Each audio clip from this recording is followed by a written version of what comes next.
Okay, we have the function g of xy equals x over y squared. What's the limit at 0, 0? As we approach 0, 0, what's the limiting value of this function?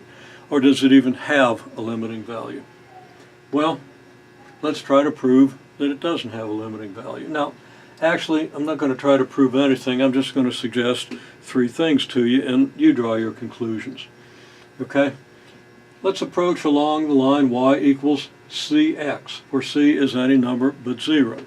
Now, this would be a line cx, where c is equal to 0.2. This would be a line cx, where c is equal to 2. So for any c except 0, because we don't want to talk about what happens if we approach along the x-axis, at least not just yet. Okay?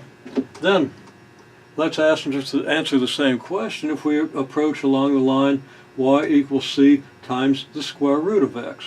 Now, a y equals cx could be a line with a positive slope, could be a line with a negative slope, but it'll have to go through 0 because any line where you have a constant multiple of x is going to give you y equals 0 when x equals 0. So all these lines would go through the origin. So would the function y equals c square root of x, because the square root of 0 is 0, gives us the origin, and that would correspond to approaching along a curve that looks like this.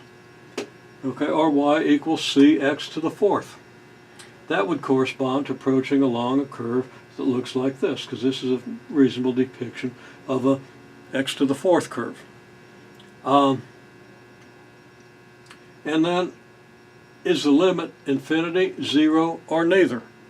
And I'll warn you that it's possible that we might get all 3 possible answers.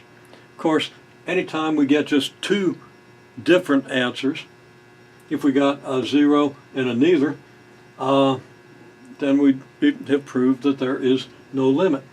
Or if we got infinity and 0, certainly there'd be no limit.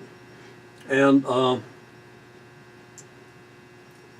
also say, in fact, that if you approach along the x-axis, you get a result. If you approach along the y-axis, you get a result. And that immediately shows you that the limit doesn't exist. You don't have to go to these functions, but sometimes you might. And you want to consider what approaching along each of these curves does to your possible value of the limit.